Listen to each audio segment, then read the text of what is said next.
Warning, the information you're about to hear may eliminate depression.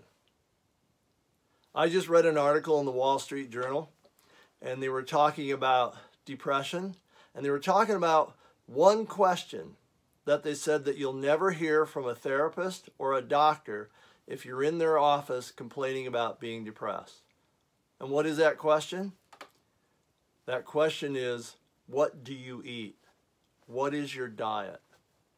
So it turns out, over the last decade, there's been numerous studies that have come out showing that if you simply switched your diet from what most people eat, which is the standard American diet, to a diet rich in fish, red lean meat, whole foods, whole grains, fruits and vegetables, that a lot of people can get over their depression, or it'll lift their mood to the point where they don't need to go to the doctor and get medication. There's actually people that have reversed their conditions just by eating better. Now, how could this possibly happen? Well, your brain is no different than any other part of your body. It requires certain nutrients to run right. And if it doesn't have those nutrients, then it doesn't work right. It affects how you handle stress. It affects just normal thinking processes. If you don't eat the right type of food that stimulates the production of, say, acetylcholine, then your brain will be slow. If your brain's running slow, you seem to be always falling behind, and you can end up getting depressed just because you feel like you can't keep up with everybody.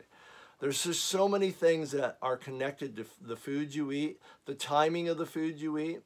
But it was surprising to me that no therapist will ever make the connection between what you're eating and how you're actually thinking or behaving.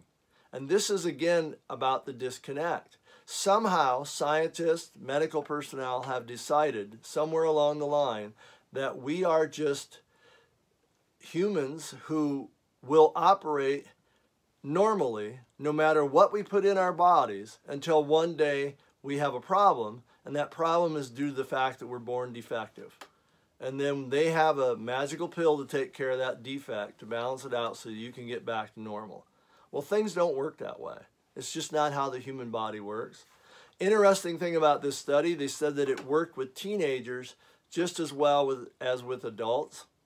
Now, this is important because when you look at the fact that teenagers consume, in this country, consume 25% of their diet every day from sugar. Imagine what would happen if that was replaced with something that was nutritious. That was just replaced with vegetables, fruit, other types of foods that actually feeds their brain. What might happen? Well, according to this study, people get rid of their depression. People become entirely different human beings after a few months of just eating real food. And so we need to pay attention to this. We also really need to pay attention to the part about teenagers, because teenagers are going through puberty, they're going through so much stress. There's so much stress in the life of teenagers. I know, I have two of them. I have a daughter in college and I have two teenagers at home. And believe me, they go through their fair share of inner peace because they have stress. You know, why wouldn't I give it to my kids? My kids use Tianchi when they want it.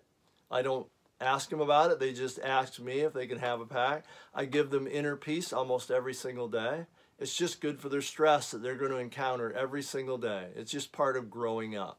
You know, if you have the tools to deal with that, why not use them?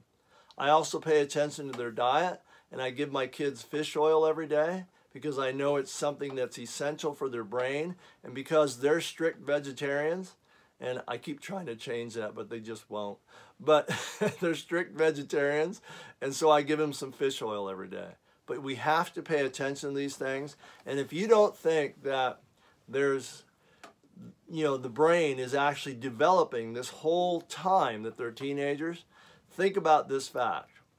And this is why, to me, kind of points out the fact that science really knows a lot about the developing brain that it doesn't necessarily share with the general public. And this is why we have to be really observant, and we have to be really vigilant about making sure our kids, especially our teenagers, eat right, because their brain's developing throughout their whole life. Up until they're 21 or 22, the brain is constantly changing and developing. And one of the easiest ways to look at that is Look at the car rental form the next time you rent a car. Do you ever notice that there's a box that says, are you over 25 years of age? You know why that's on there? It's not because they think maybe you're more mature when you're 25 and you'll actually bring the car back in one piece. It's because science has proven that the part of your brain that allows you to reason doesn't fully develop until you're about 21 years of age. They don't want a person driving a car who hasn't fully developed their ability to reason when they might be in a car with 2 or 3 other people who are suggesting things to them that might be illegal or don't make a whole lot of sense when you're renting a car. And so you cannot rent a car until you're 25 because they know your brain is fully developed by them. So take that logic into mind, take it into effect in your own family, and realize your kid's brain is developing up until at least they're 21 years of age and even beyond that. And after that, it's a lot about just maintenance and really good food to maintain the structure that you have and to help it repair itself. And so keep this in mind, feed your brain, avoid depression, start taking care of yourself. And you can do that. The first step is always on your dinner plate.